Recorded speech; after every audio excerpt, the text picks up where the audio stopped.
What is up, guys? We got Dirty Mike and Cobb Street Beef back with another 4th and 26 Philly sports video. We're going to be covering the post game of the Eagles' disappointing loss 20-14 to the lowly Jets today. How you feeling after this game, Beef? Yeah, it's been a Friday the 13th of mega proportions, foods. You had the ups of the Phils, you had the downs of the Birds. I think this game, after sitting around for a few hours and looking at it and stewing, I got to give some credit to Robert Saleh. I think that's the Jets head coach. He did a good job, I think, of keeping his team focused. And I got to say, I was very disappointed with Jalen and Nick on how unprepared. And I don't think we were looking ahead or overlooking the Jets, but I think after having seen what happened to San Fran earlier today, I honestly think there might have been some taking advantage of trying to exploit, get in, get out, and then go play Miami next week. But I mean, nothing's guaranteed in the NFL, foods. No, and I would have thought it would have had the opposite effect because they saw what happened in San Fran before the game. So if anything, you would have thought that would have been some juice to be like, all right, now let's take control of the conference right here and not let it up from this moment on. But ultimately, they came out completely flat, and they didn't score a point in the second half, which is just a huge disappointment. And I think I just read to you that it was 55 passes to 14 runs against the number 29 rush defense in the NFL that is missing some starters, albeit on the outside and cornerbacks, but still, they're making tackles too, and I just don't understand how that's your game plan to throw the ball 55 times against, a defense that, the last few games, the Eagles have just manhandled the ball, on the ground and just beat it down their throats. And this seemed like this would have been the perfect game to do that. It was a low scoring game. There wasn't a lot through the air other than A.J. Brown. Why didn't they pound the ball, Foods? They started in the beginning of the game, and they were doing well. Everyone was getting a piece, and it was balanced. You just mentioned the stats, 55 to 14. Is that what you said? Yeah. That's ridiculously unbalanced. Scales are terrible when you see stuff like that. And then for Jalen's disappointment, throwing more frequently leads to those turnovers. He had 4. He survived 3 of them, but not that 4th one, Foods. Yeah, I mean, that was probably the worst game I've seen Jalen Hurts, play in a couple of years. I mean, that was just bad decision after bad decision, and there was a couple plays that he could have had intercepted on top of that one. But, like you said, I don't know if they looked past them. I don't think that they did, but they just didn't come out ready to play. And, the defense, lost a few more starters, and Lane Johnson exited the game, which could end up being a huge deal. But the defense played great. I thought the only touchdown that the defense gave up was that last one from the 8-yard line after that final Jalen Hurts interception. So, I mean, the defense, held them tough, between the two, inside the red zone. I think they went 0 for 3.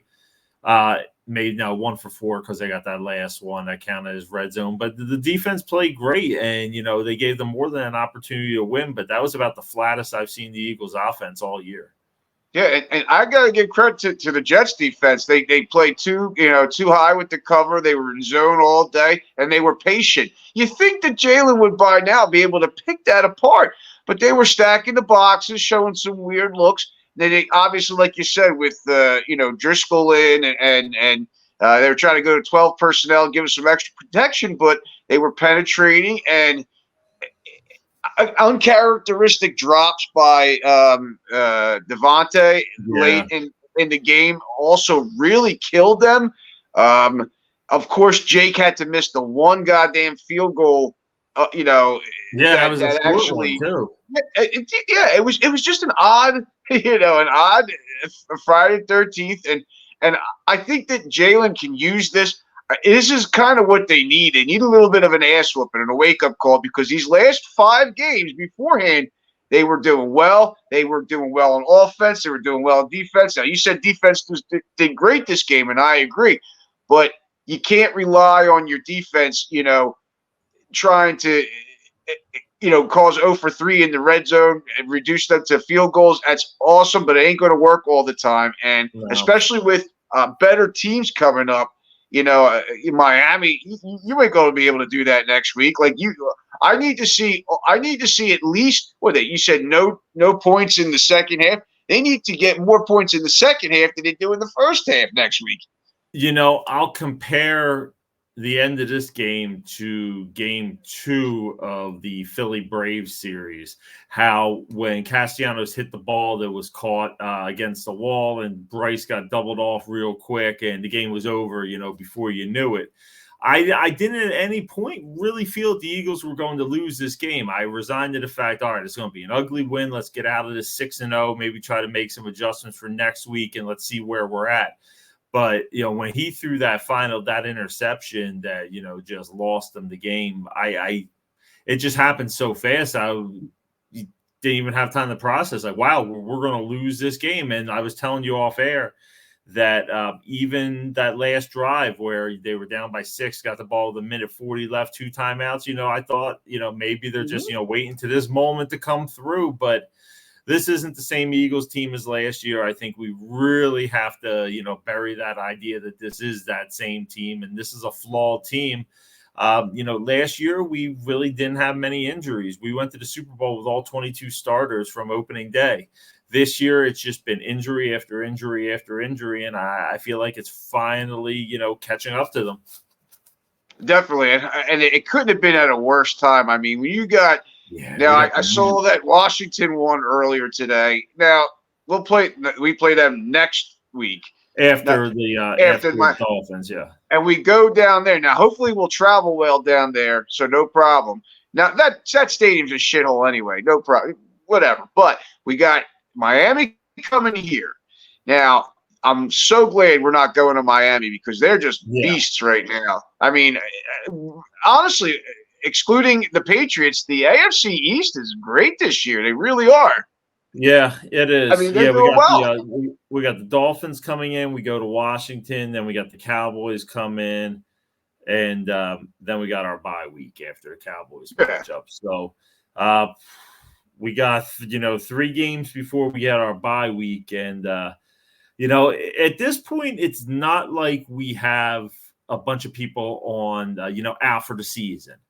I think there's just a lot of lingering injuries right now, some lingeries, and they're really adding up at this point. And we lost Trey Blankenship today. We lost Lane Johnson today. I saw he got a rib. Blankenship did. Hopefully that won't be anything. Let me get a rib. Yeah, let me get one rib. Right into the Castillos. You know what I'm saying? So, but we get some other people back too. So we'll see what they could do. I mean, Nick Sirianni really needs to shuffle some pieces around, especially when it comes to the offensive line. I mean, he's got to get 12, 13 personnel involved. I want to see, better plays where they're going more towards the hash marks, towards the sidelines. It's nice to see AJ Brown getting involved, but Devontae got to make those catches, dude. There was nobody within 10, 15 yards of him in either direction. I've never seen somebody that wide open in the center of the zone. I was kind of shocked that he missed it. Whatever. Drops happen. I get it. He's got some of the best hands in the league too. So yeah, it was really shocking for sure. It happens, so I get, but the fact is, your offense led by Jalen Hurts, who I have complete faith in. You texted me earlier during the game and you said, man, this looks like a preseason game. And you really weren't far off. And I also, that 4th interception, I happened to be listening to Merrill at the time when he was like, and it's intercepted. Nobody could do anything but laugh because it was so fast. It was bang, bang. And you think to yourself, well, great. I mean, is the game over? But technically it really wasn't. They had strategies. But, it felt from that point on, you thought to yourself, how are they going to recover from a 4th turnover? You can't. And that's against the Jets. Yeah, they managed to get, 2 yards on 4 plays. And we got to talk about the last play of the game. Coming off of a timeout, throwing a Hail Mary in the double coverage down the field, which probably would have almost been the 5th turnover of the day if he would have caught it. But you just got to think that there had to be a more high percentage, play call than that one. We also lost Eli Ricks. Yes, today. that's all. Yeah. Yeah, Eli Jesus Ricks Christ. is out. I'm not quite sure about Blankenship and what the prognosis with him is, but hopefully, in the next 4 to 6 weeks we can start getting these guys back. We got Quez Watkins on the injury reserve, and it's fine. I don't want to see him the rest of the year. I'm done with him in an Eagles uniform. I got to be honest with you. Yeah, I know they play Miami at 8:00. It's a 8:00 game next week, right? It is a Sunday night game. Sunday Yes, night game. 8:20. Yeah. Okay, so that Foods, this might be good for them. They're going to be on a national stage. I think that they'll have a lot more respect and preparation for this team. And I think it's funny because I saw a funny stat right before we started that said between Mahomes, Hurts, and Allen, I think they have 3 TDs and 8 interceptions against the Jets. So maybe the Jets aren't as terrible as that we all think they are. I don't think the Jets are terrible. They're a quarterback away from being a good team, and I think if Aaron Rodgers could have stayed healthy, I think they would have been a contender in the AFC for sure. Yeah, what an ass kick. Yeah, Right? well, that's a dick punch and a half. I mean, especially when it took all those months to get him finally. Right. And they got 4 plays out of him. 4 plays, 1 pass, and then that's football, dude. That's football for you. I mean, remember what happened to Randall back, 30 years ago, 30 plus. He played what, same. I think he was in 5 games, not even. Maybe it was 2 games, I think, and then he broke his ankle or some shit like that. Yeah, but I mean, this was like the 3rd or 4th play. I mean, my God, that was awful. But the Jets aren't that bad, actually. They got a lot of young talent. Breece Hall, the running back, is really talented. Garrett Wilson's a really talented wide receiver. And I hear whispers Aaron Rodgers is going to try to come back this season. Yeah, you saw him milling around on the sidelines over there. I mean, he's in Zach Wilson's ear. He's trying to help him out. I think that being in the conference and the division that they're in, it's going to be tough for them to come back. I think they're 3-3 now, so it might be tough for them. I mean, they'll probably have to go on a little run, but I mean, they got to play all their division rivals, and the only one they could probably make any noise against are the Patriots. Well, supposedly there's a new technique that they used, this bridge technique for the Achilles that cuts the rehab time like in half. So he was actually throwing passes before the game and landing on his repaired foot and all. So I don't know, man. I think it's a bad idea if he tries to come back this year. Yeah, but his ego, dude. An egomaniac such as Aaron Rodgers. There's no way he's going to end his his career with something like what happened at the beginning of this season. He will absolutely come back. I mean, he might go 5-12 the next time he comes back, but he's not going to end it on that shit. Yeah, that was definitely terrible for them, but fuck them. Agreed. Yeah, so just an overall, disappointing performance today. It's okay. I don't know what to expect going into Miami, man. They're putting up 40, 50, 70 points every week. I mean, or then they're getting their ass kicked. It doesn't it's very strange what's going on in the NFL these last 6 weeks. Very strange.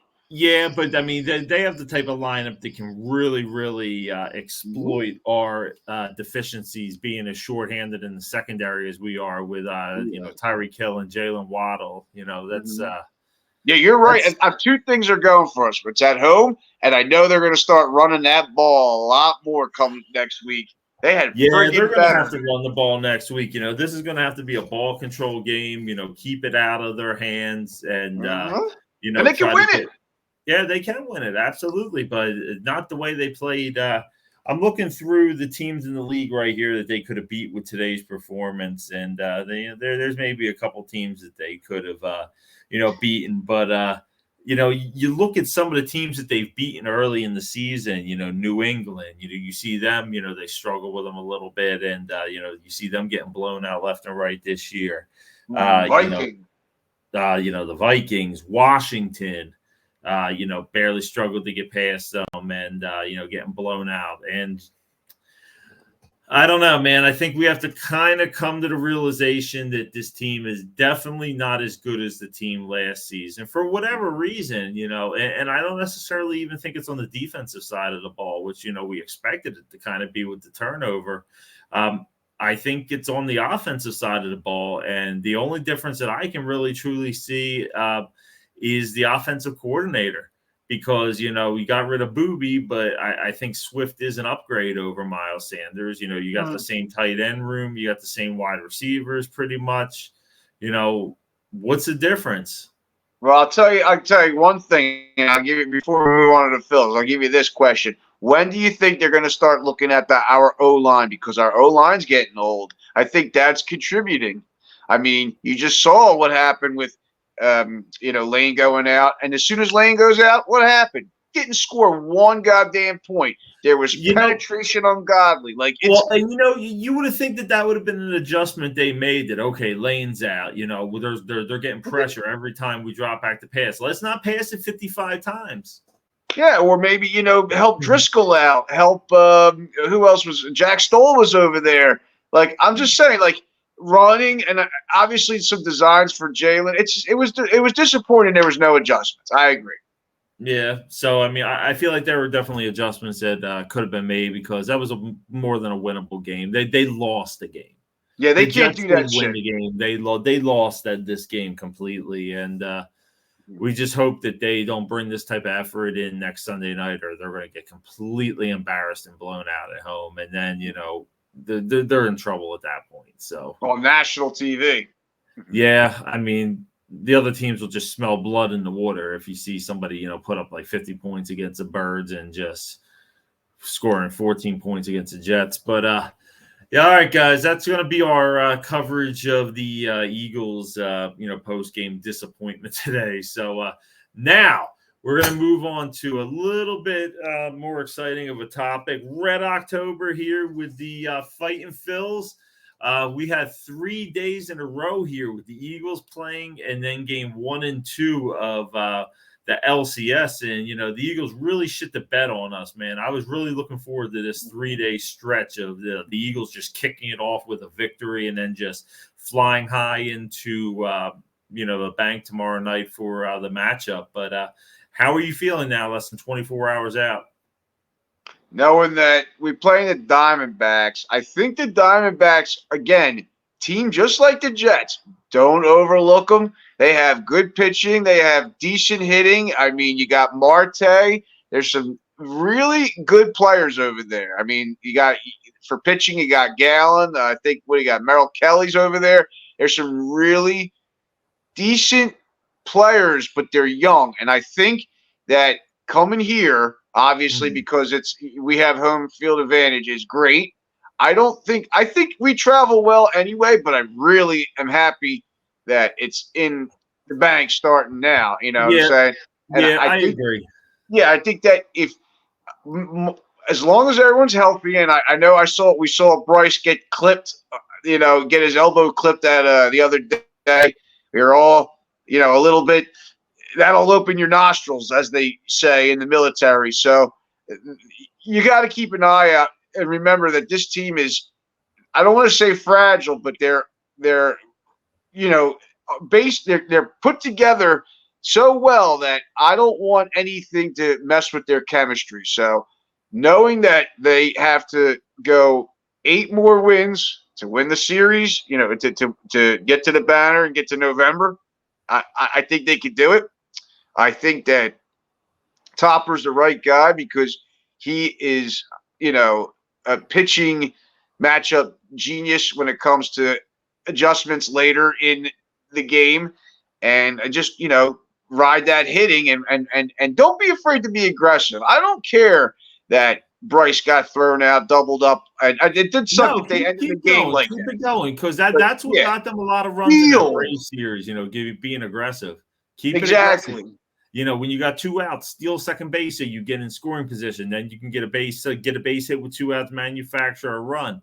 Going into this series, I really look for the Phils to have the advantage. And the reason I say that is, we had that experience from last year's run into the World Series, taking it to Game 6 of the World Series. So, Arizona's new to this stage with a lot of young players, and they may just be in the we're happy to have gotten this far phase. And the Phils have that extra, we've been here before experience now with a lot of their young players. So I look for the Phils to handle business. I don't like the format of the series where it's 2-3-2.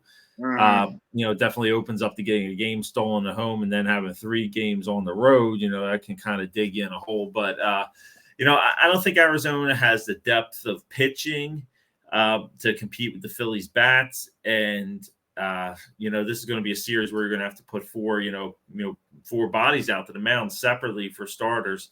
At least it's lining up great for the Phils that Wheeler and Nola both in there twice.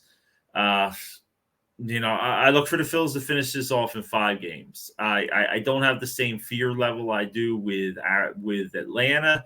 That could just be because of the lack of big names, on Arizona. They're a little bit more of a smaller market team, but they are equally as scary. As many home runs as the Phillies have hit this postseason, it seems like we've hit just a shit ton of home runs. Can you believe they've hit 2 more than us?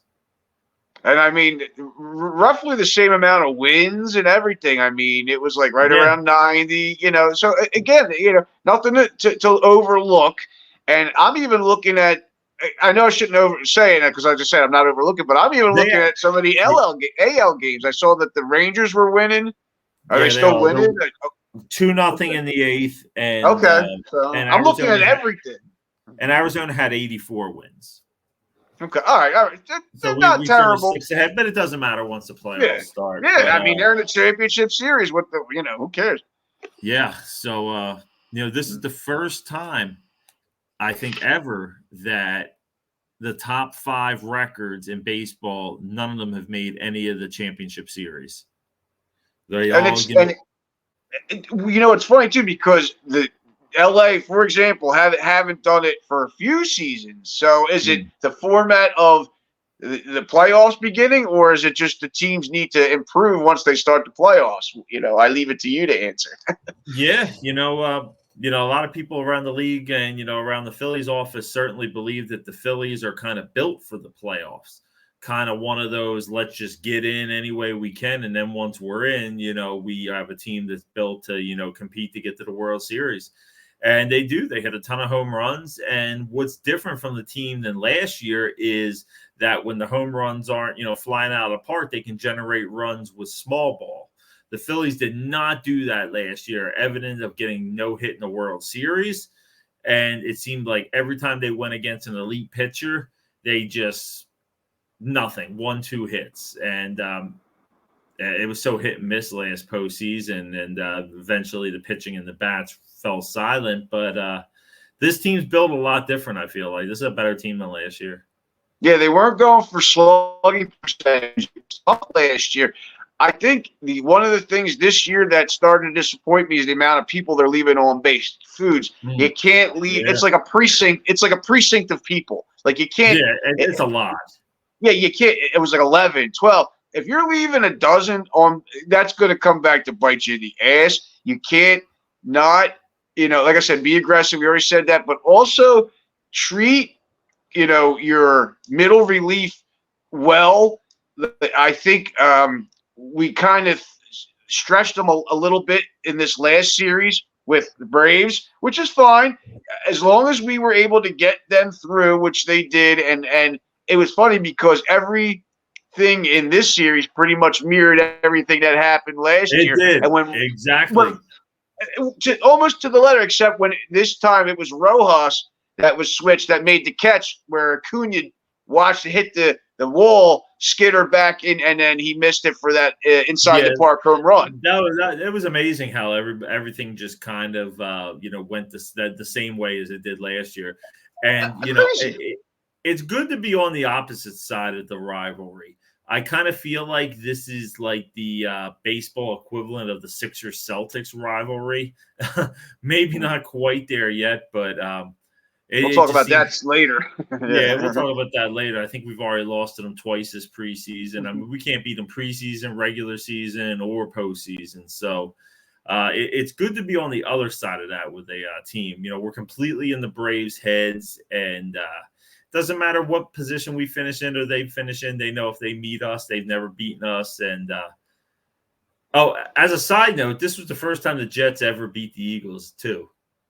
Yeah, I Just so you saw that, are aware of that. and then Jalen lost his streak of road wins. Yeah. Like that sucks. He was doing so well. Yeah. Obviously undefeated. We have a loss now, but San Fran's got a loss. I mean, it's not like we lost a lot of ground. I mean, we're still ahead in the division. It was just a disappointing turn It of was effort disappointing. from our offense. It certainly was. It certainly was. I'm sorry. I didn't mean to get too steered away from the Phils, Yeah, but it's understandable. yeah. But now that we got the Phils starting tomorrow, I mean, I think it's an 8 o'clock game. So there's 2 8s, and then I think they switch. Okay, so Wednesday skipped, and then it's 5 o'clock on Thursday in Arizona. So just pay attention, 4th and 26 fans, because the format and the time of a first pitch are going to be varying greatly when you go out West Coast practically. And I don't like those early games like that. I hate That's those. too early. That's too early. Yeah. It is too early because we're just getting done school. I'm getting dinner ready. I like getting dinner ready, cleaned up, getting the dog out for a walk, piss shit. Start play a little bit. Then it's about 8 o'clock. We're settling down, getting ready to watch the game. Everything's done. 5 o'clock comes around. You're just kind of it just throws you off.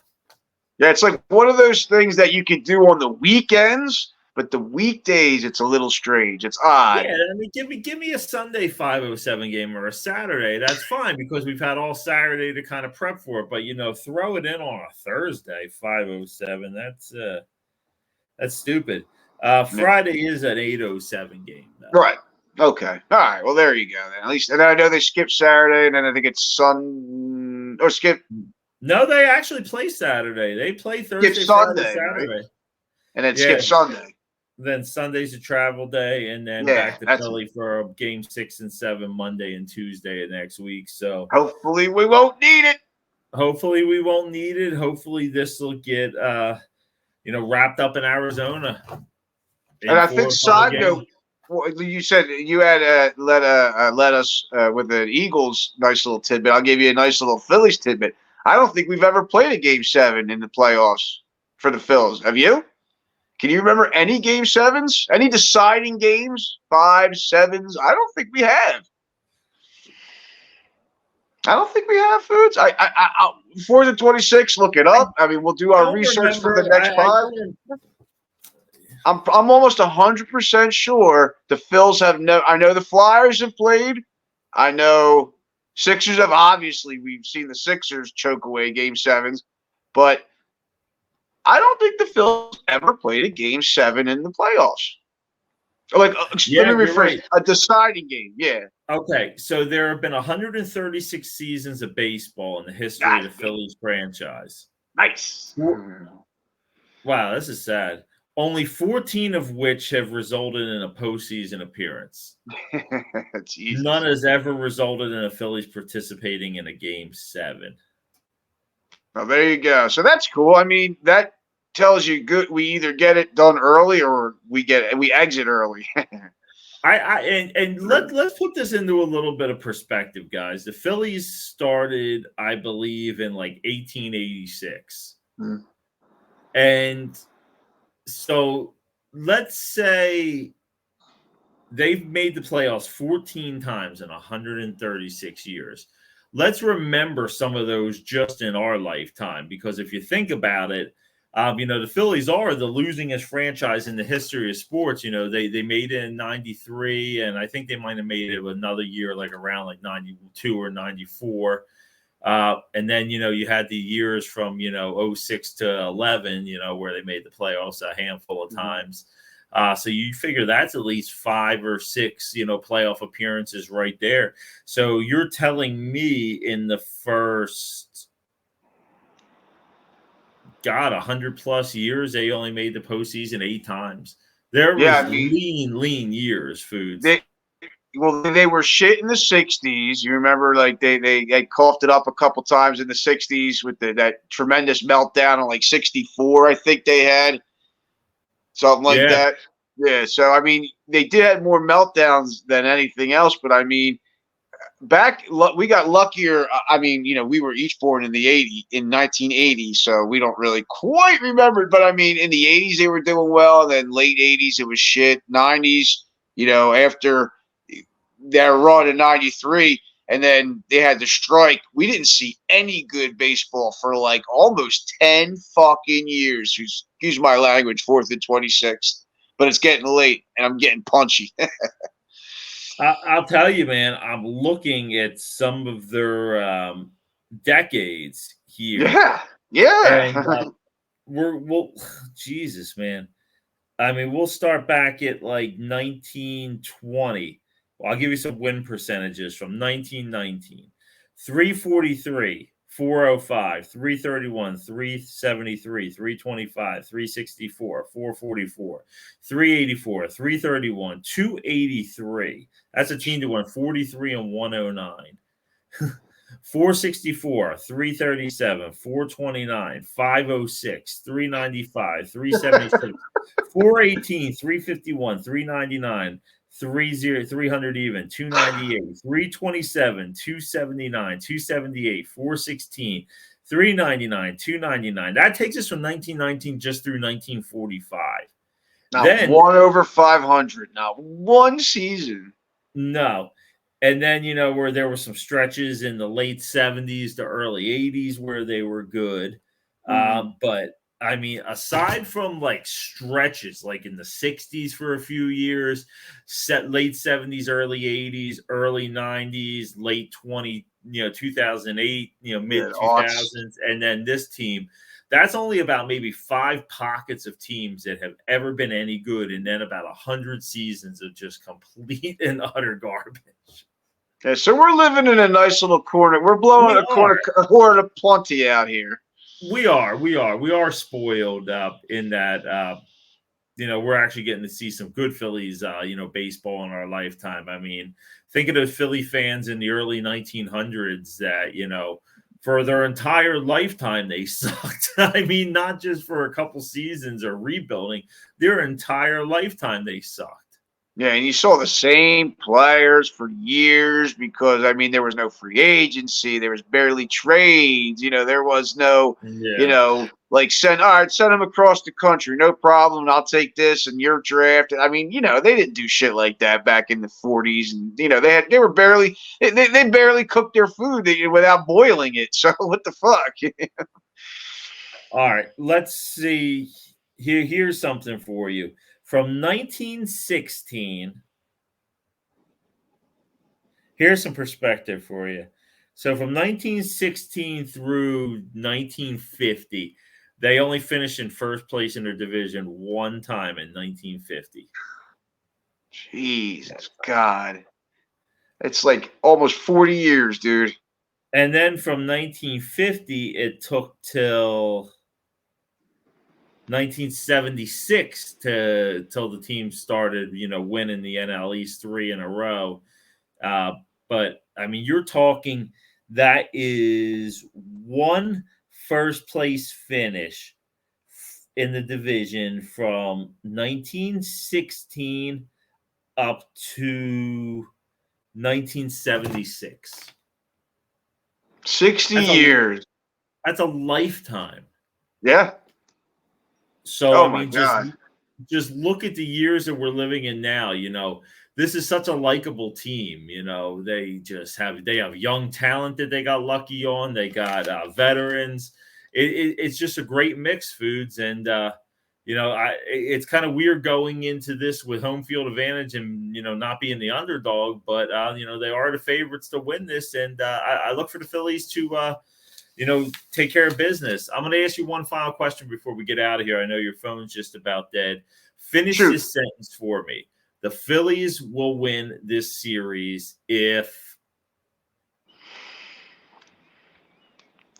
our pitching, excuse me, all right, I rephrase. If our bottom of our lineup continues to hit well, I think that Castellanos, I think where they are, they're doing extremely well. I don't want too much tinkering. But what I wouldn't mind is moving Bohm, maybe flopping him with Real Muta. That would be back. okay. Yeah, you got to move him back. He's struggling. So I think that if we could get almost 80 to 90% of our lineup to hit, especially the back end, turn the lineup over frequently, there's no reason we shouldn't get 5 runs or more each game. Yeah. I think also I think that something that we have to shore up this series is unforced errors. I think we got a little lackadaisical, in the Brave series at a few points there, made a few unforced errors. So we definitely can't have any of those in this series. Trey Turner, I'm looking at you. But he's been an absolute maniac this postseason. He's just better than we could have ever expected. The Phillies are hitting. Wheeler and Nola are both looking great, and I look forward to Wheeler having a good start tomorrow night, going 7 innings. The Zach attacks. The Zach attacks. Yeah, and so pay attention. Just we'll be watching. Get a couple runs early. Get a few runs early. Maybe build on it a little bit, but you're definitely getting those first runs. And that was what we did good in the Atlanta series. We get on the board first, and we just didn't trail for very long. So I think the crowd's going to be absolutely out of their minds. They've taken it to a whole nother level down at Citizens Bank. I don't think they're going to be ready for this traveling cross country, and I have a feeling that they're going to be traveling back there 0-2. So let's go Phils tomorrow night. We might do something after the game. I don't know what your schedule's looking like tomorrow night. I'll text you. I got to work, but we'll see what's going on. If it ain't too late, I'll hit you up. And then another thing, one last thing I want to say, no bulletin board material to be given to Arizona. I want this series to be clean and focused on baseball. Absolutely. And thank you guys for tuning in. Make sure you hit that like and subscribe button. We really appreciate it. And let us know some of your opinions down in the comment section. We appreciate you guys. Have a great night. Love to hear from you. Peace.